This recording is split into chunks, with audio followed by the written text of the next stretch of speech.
달란트 비유에 관한 말씀인데요. 이 달란트 비유에 관한 말씀이 마태복음 25장, 주님이 깨어있으라 하신 그 24장부터 깨어있으라 한 주제에 네 가지 비유에, 이 네 번째 비유에 해당된다 하는 것을 이제 우리는 알 수 있습니다. 네 가지 비유가 무엇이었나요? 집주인과 도둑의 비유, 선한 종과 악한 종의 비유, 열 처녀의 비유, 달란트의 비유. 이 네 가지 비유가 다 한 의미를 가지고 주신 것이다. 깨어있으라 하는 의미입니다. 여기서 어떤 사람이 타국에 갈 때 종들에게 자기 소유를 맡겼습니다. 어떤 사람은 예수님이시죠. 그리고 종들은 제자들입니다.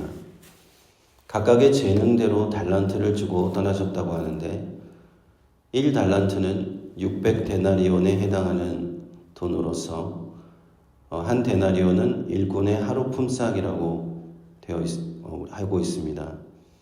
그러므로 600데나리온은 600일치의 품삯이니까 상당한 액수의 돈이라는 것을 알 수 있죠. 그래서 이 돈을 맡겼을 때 종들은 그 돈을 어떻게 대했는가 그 차이를 보면 되는데요. 우리가 달란트를 영적으로 해석해 볼 때 우리 예수님께서 우리 각 사람에게 제자들, 믿는 자들 각 사람에게 주신 은사와 능력을 상징한다라고 볼 수가 있겠습니다. 우리가 받은 은사와 능력이 조금씩 다르죠.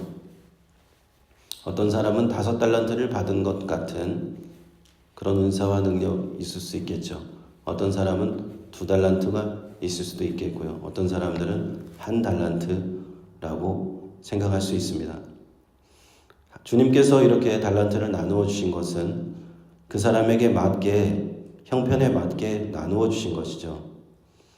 그런데 이 1달란트 받은 이 종은 어쩌면 불만이 있었을 수도 있습니다. 왜냐? 다른 종들은 2달란트, 5달란트, 나보다 2배, 5배나 더 많이 받았잖아요. 그래서 1달란트 받은 사람의 입장에서는 뭔가 내가 꼴찌 같고 내가 제일 조금 받은 것 같고 그런 생각이 들 수도 있어요. 그래서 어쩌면 그런 비교하는 마음 때문에 그와 같이 행하지 않았을까 하는 그런 추측도 해볼 수 있습니다. 5달란트를 받은 자는 5달란트를 남겼잖아요. 2달란트 받은 자도 장사해서 2달란트를 남겼고, 그러나 1달란트 받은 자는 아무 일도 하지 않고 땅에 묻어두었다 하는 것입니다. 다른 종들과 비교하면서 내가 받은 것에 감사하지 않은 그런 종의 모습이다 하는 겁니다. 1달란트도 큰 돈이에요. 그렇죠?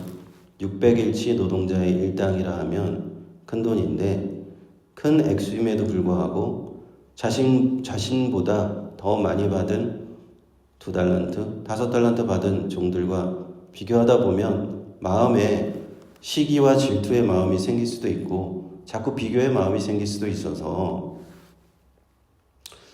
자신이 받은 그 1달란트가 너무 보잘것없는 것 아닌가, 너무 초라한 걸 내가 받은 것 아닌가, 그래서 그걸 사용해 볼 생각조차 하지 않는 그런 모습을 어쩌면 상징하고 있을 수도 있습니다. 우리가 신앙생활 하다 보면요, 이런 일들이 종종 있습니다. 자꾸 다른 사람과 나를 비교한다 하는 겁니다. 내게 주신 달란트만 보면 되는데 자꾸만 다른 사람들이 받은 2달란트, 5달란트를 보게 됩니다. 목회자도 마찬가지예요. 목회자도 목회하면서 자신이 목회하는 교회만 보면 되는데 다른 교회를, 다른 목사와 다른 목회자와 다른 교회를 자꾸 비교하는 그런 우를 범하는 경우들이 있습니다. 그래서 내가 나에게 주신 이 목회지, 나에게 주신 교회가 하나님이 주신 달란트다 라고 생각하면서 그렇게 목회를 하면은 감사하고 크든 작든 사람이 많든 적든 교회가 크든 작든 감사하면서 목회를 할 수가 있는데 자꾸만 다른 교회랑 비교하게 되면 한 달란트 받은 자와 같이 될 수 있어요. 우리 마찬가지입니다. 우리 성도님들도 예수 믿는 제자로서 삶을 살다가 이러한 마음을 조심해야 됩니다. 시기와 질투, 불평, 불만.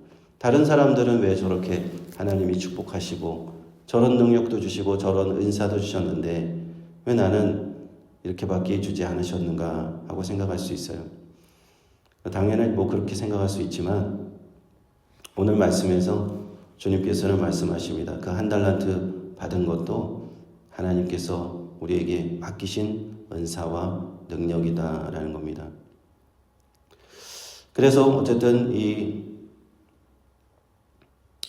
한 달란트 받은 자는 이것을 소홀히 하게 됩니다. 한 달란트를 소홀히 하게 돼서 이까짓 것 그냥 땅이나 묻어놓자 라고 사용하지 않았어요. 우리도 이런 마음을 갖게 되면요, 하나님이 주신 은사, 능력을 사용하지 않을 수도 있습니다. 하나님이 분명히 우리에게 은사를 주셨을 때는 사용하라고 주신 거거든요. 사용하라고. 저도 그런 생각을 많이 했습니다. 나에게 목회 사명을 주셨으면 하나님께서 분명히 사용하라고 주신 것일 텐데 그러면서 저도 그런 생각을 했던 적이 있었던 것 같아요. 굳이 내가 목회를 안 해도 목회를 잘하는 목사님들이 저렇게나 세상에 많은데 교회에 저렇게나 목사님들이 차고 넘치는데 나 하나 목회 안 한다고 해서 뭐가 문제입니까 하나님? 그렇게 기도했던 적도 있었어요. 그런데 하나님께서 저에게 목회라는 은사를 주시고 사명을 주셨다는 것은 내가 그것을 소홀히 할 수 없구나. 하나님께서 주신 것은 반드시 내가 사용해야 되는구나 라는 것을 언제 깨닫는 순간이 있었습니다. 하나님께서 주신 은사와 능력을 이렇게 소홀하게 대하면 그런 마음을 갖게 되는 거죠. 그냥 아무것도 안 할 거야. 그냥 다른 사람들이 더 잘하는데 그렇게 생각하면서 자신이 그냥 땅에 묻어버리는 거죠. 아무것도 안 하는 겁니다. 그때 19절에 보니까 오랜 후에 종들의 주인이 돌아왔다 합니다. 주님의 초림과 재림의 중간기에 우리가 살고 있다고 하지 않습니까? 예수 믿는 제자들 다 이 주님께서 오시는 것을 기다리는데 주님께서 더디 오시기 때문에 열 처녀의 비유에서 보았듯이 처녀들이 모두 졸고 있었죠.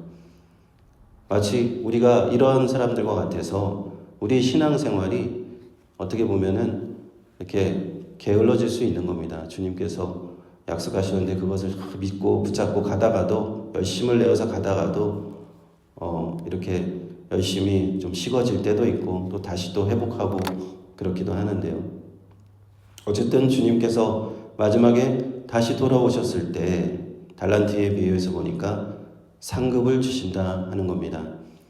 5달란트, 2달란트 받은 자에게는 잘하였도다 착하고 충성된 종아 내가 작은 일에 충성하였음에 더 많은 것을 내게 맡기리니 내 주인의 즐거움에 참여할지어다 하셨습니다. 근데 주인이 이 종들에게 하신 말씀을 자세히 한번 볼 필요가 있어요. 내가 작은 일에 충성하였다라고 주인께서 말씀하십니다.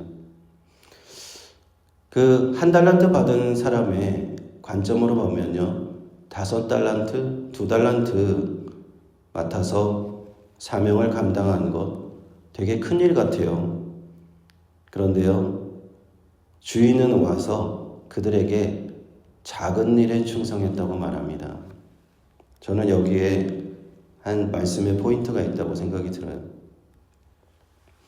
우리가 5달란트, 2달란트 받은 자가 열심히 했다고 해서 대단한 일을 한 것 같지만요, 하나님의 입장에서 봤을 때는 작은 일을 한 겁니다. 예수님의 입장에서 봤을 때는 그저 작은 사명을 감당한 것뿐입니다. 왜 그렇습니까? 바로 주님께서 가장 큰 사역을 이루신 거잖아요. 십자가에서 죽으시고 부활하셔서 구원의 사역을 이루신 분은 우리 예수님입니다. 예수님이 이 사역을 완성하시고 제자들에게 나누어 주신 것은 그저 작은 사역을 나누어 주신 겁니다. 구원을 이루신 분은 예수님이지 제자들이 아니잖아요. 우리가 예수님의 이름으로 구원받는 거지 뭐 베드로의 이름으로 구원받거나 사도 바울의 이름으로 구원을 받거나 아니면 어떤 사람의 이름으로 구원받는 건 아닙니다. 아무리 주의 제자들, 주의 종들이 충성되이 주님의 사명을 감당하더라도 결국에는 모든 구원은 주님께서 완성하신 겁니다. 그러므로 우리 사도들이 행한 것, 제자들이 행한 것, 또 우리 믿는 신앙인들이 감당하는 그 사명들은 작은 충성인 겁니다. 그런데도 주님께서는 그 작은 충성을 보시고 내가 큰 상을 주시겠다 말씀하는 겁니다. 주인의 큰 즐거움에 참여하시겠다. 천국의 혼인잔치에서 예수님과 함께 영원히 왕노릇하게 하시겠다 한다는 겁니다. 24절을 보시면 그런데 한 달란트 받았던 자도 와서 가로되 주여 당신은 굳은 사람이라 심지 않은 데서 거두고 해치지 않은 데서 모으는 줄을 내가 알았다 하면서 이렇게 쭉 대답을 합니다. 그런데 이 한 달란트 받았던 이 종은 뭔가 잘못된 생각을 하고 있었어요. 주인에 대해서 심각한 오해가 있었습니다. 당신은 굳은 사람이다. 심지 않은 데서 거두고 해치지 않은 데서 모은다 라고 생각하고 있었단 말이죠. 이 동료들에 비해서 달란트를 적게 받은 것도 기분이 좋지 않았는데 이 사람은 주인에 대해서도 나쁜 생각을 갖고 있었다. 나쁜 인상을 갖고 있어요.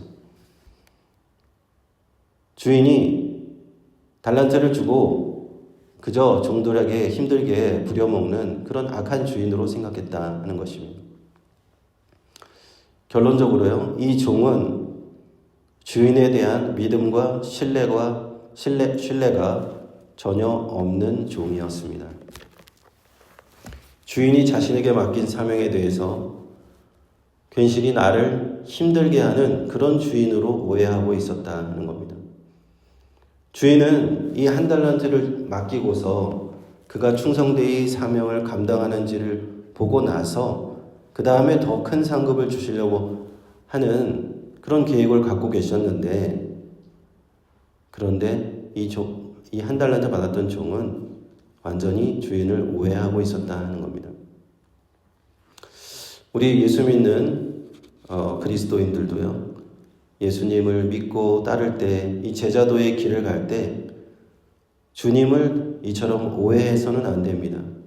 주님께서 괜히 우리한테 짐을 지우시고 우리를 괴롭히고 우리에게 여러 가지 사명을 주셔서 우리를 힘들게 하고 우리 인생을 고달프게 하려고 우리에게 한 달란트를 주신 건 아닌데, 나에게 사명 맡기신 거 너 고생 좀 해봐라 하고 주신 것 아닙니다. 예수님께서 우리에게 사명 맡기신 것은 우리에게 더 큰 은혜 주시려고, 우리에게 천국 상급 주시려고 맡기신 것인데 우리가 주님을 오해하면 안 되는 겁니다. 그리고 그 사명은 사실은 아주 쉬운 겁니다. 예수님께서 말씀하셨잖아요. 내 멍에는 쉽고 내 짐은 가볍다라고 말씀하셨습니다. 주님께서 맡기신 그 사명, 각자에게 주신 그 사명, 평신도면 평신도로, 또 목회자면 목회자로, 선교사면 선교사로 각자에게 맡기신 사명, 천국 복음을 전파하는 사명, 또 제자의 삶을 살아가는 그런 사명, 때때로는 힘든 것 같기도 하지만 주님께서 그 사명을 주실 때는 반드시 그것을 감당할 수 있는 힘도 주시는 줄 믿습니다. 성령께서 그래서 오셨잖아요. 성령께서 우리에게 오신 이유는 우리에게 그런 사명을 감당할 힘을 주시려고 오신 줄로 믿습니다. 그래서 때로는 그 사명 감당하기 어렵다라고 생각될 때도 주님께서 나에게 주신 사명 어려운 건 아닙니다. 내가 능히 감당할 수 있습니다. 주님께서 성령으로 도와주시면 능히 감당할 수 있습니다 하는 믿음으로 또 우리 주님 따라가면서 이렇게 주님께 칭찬받는 제자들이 다 될 수 있기를 바랍니다. 할렐루야. 기도하겠습니다.